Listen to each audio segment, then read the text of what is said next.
supaya kita tambah semangat, yuk sama-sama kita nyanyikan lagu Pelajar Pancasila. Tapi sebelumnya berdiri dulu semuanya, boleh?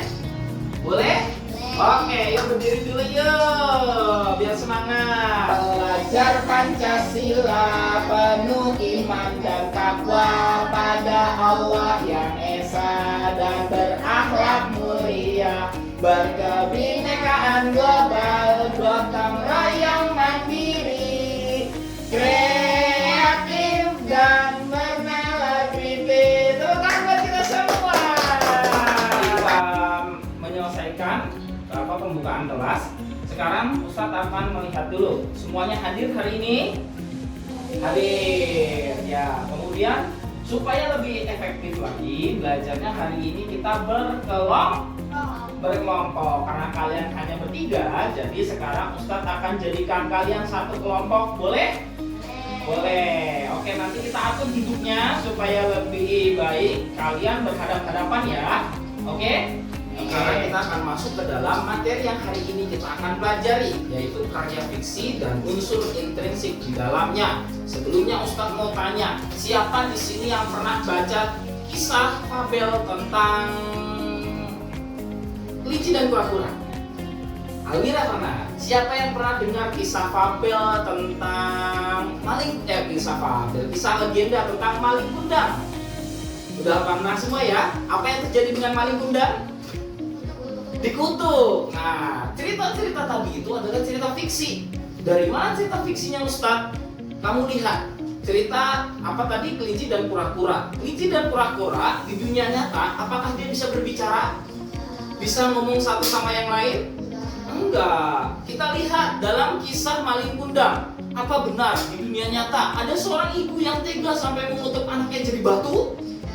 Kamu kalau durhaka Allah sama ibu kamu dikutuk jadi batu? Enggak, ya nggak mungkin. Nah, makanya sesuatu yang tidak mungkin tadi, yang bersifat imajinatif, itu disebut karya fiksi. Nah, kita kan masuk dulu ke dalam pembahasan karya fiksi itu sendiri ya. Yuk, manakah yang termasuk karya fiksi? Sekarang Ustadz minta kalian mengidentifikasi. Yang A, ayah membaca koran di pagi hari yang memberitakan tentang kabar-kabar aktual hari ini. B, Susanti sedang membaca cerita dongeng tentang kisah kelinci dan kura-kura. Kira-kira mana yang fiksi, mana yang bukan fiksi? A atau B? Yang B, yang fiksi. Karena apa? Kita lihat cerita dongeng. Dongeng itu artinya tidaknya. Sementara berita di koran itu nyata atau tidak? Nyata. Nah, berita-berita hangat yang nyata itu namanya disebut aktual. Kalau bahasa kalian namanya update, ya. Nah, paham sampai saat ini? Oke, baik. Kita masuk ke dalam contoh karya fiksi. Ini namanya gambar candi apa? Tahu nggak ada kisah di balik terjadinya Candi Prambanan? Siapa yang udah tahu? Belum. Nah, ceritanya seperti ini. Ada sebuah legenda Candi Prambanan. Dikisahkan pada saat itu ada seorang raja yang dia punya bala pasukan tentara jin namanya Bandung Bondowoso. Nah, Bandung Bondowoso ini ingin menikahi seorang ratu cantik bernama Roro Jonggrang itu kemudian meminta kepada Bandung Bondowoso untuk diciptakan 1000 candi dalam waktu 1 malam. Mungkin atau tidak? Kalau di dunia nyata? Tidak mungkin, ya. Ya, siapa yang bisa bikin 1000 candi sebesar ini dalam waktu 1 malam? Tapi dengan kesombongannya, Bandung Bondowoso kemudian menyuruh tentara jinnya untuk menciptakan candi ini dalam waktu 1 malam. Sampai akhirnya ternyata Bandung Bondowoso tidak bisa menyelesaikan pembangunan candi yang sudah sampai terbit fajar. Akhirnya apa yang terjadi? Murkalah Bandung Bondowoso karena gagal menikahi Roro Jonggrang, dan dia pun akhirnya dikutuk menjadi candi ke-1000.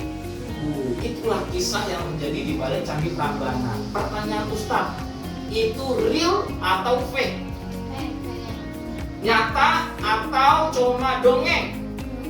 Dongeng. Nah, itu adalah contoh karya fiksi. Oke, saat ini kita punya buku 365 dongeng populer bagi anak-anak. Siapa yang mau membacakan? Angkat tangan. Oke, Vina bolehlah maju bacakan ya. Oke, silakan Vina bacakan kisah tentang apa judulnya? Tikus. Terima kasih kepada Vina yang tadi sudah membacakan cerita ke depan ya. Oke, sekarang Ustadz akan tanya kepada kalian satu-satu yang tadi tidak membacakan cerita di depan. Oke, dari Aufar dulu. Judulnya tadi tentang apa? Nah, tikus dan singa. Kalau ada tikus dan singa, berarti Almira tokohnya siapa dalam cerita itu? Tikus dan singa, betul. Nah, sekarang yang tadi baca Vina, kalau tadi kamu sudah tahu ketika membaca, kira-kira si tikus itu bagaimana sih tok wataknya? Baik. Terus selain baik, suka membantu. Ya, nah sekarang terakhir nih, Ustaz mau tanya, menurut kalian apa pesan moral yang bisa kita ambil dari cerita tersebut? Amanatnya apa sih dalam cerita tersebut? Apa? Harus saling menolong, pintar. Terus apa lagi? Ada yang tahu? Silakan angkat tangan. Ya, Aufar betul tadi ya, harus saling menolong. Dan yang kedua, Ustaz tambahkan adalah kita harus ingat balas budi. Ketika sudah ditolong, jangan sampai lupa. Perhatikan anak-anak, dalam cerita tadi itu ada beberapa unsur yang menjadi ciri khas sebuah cerita fiksi. Yang pertama ada alur. Alur itu nanti ada maju, mundur, dan juga campuran. Ya. Kemudian yang kedua ada tokoh dan penokohan. Tokoh itu nanti ada 3. Ada protagonis, antagonis, dan figuran. Kemudian ada latar. Latar itu adalah tempat, waktu, dan suasana. Nah, kemudian yang terakhir dalam sebuah cerita pasti ada yang namanya pesan moral. Pengen tahu tentang 4-4-nya? Mau? Oke, kita cek dulu ya. Yang pertama, sudah selesai kita materi hari ini. Sekarang kita duduk sesuai kelompoknya. Akan Ustadz berikan tugas kepada kalian untuk menganalisis unsur cerita yang ada di dalam sebuah cerita fiksi. Judulnya, cerita fiksinya adalah Kejadian Aneh di Sekolah. Tertarik? Oke, kita langsung duduk sesuai kelompoknya ya.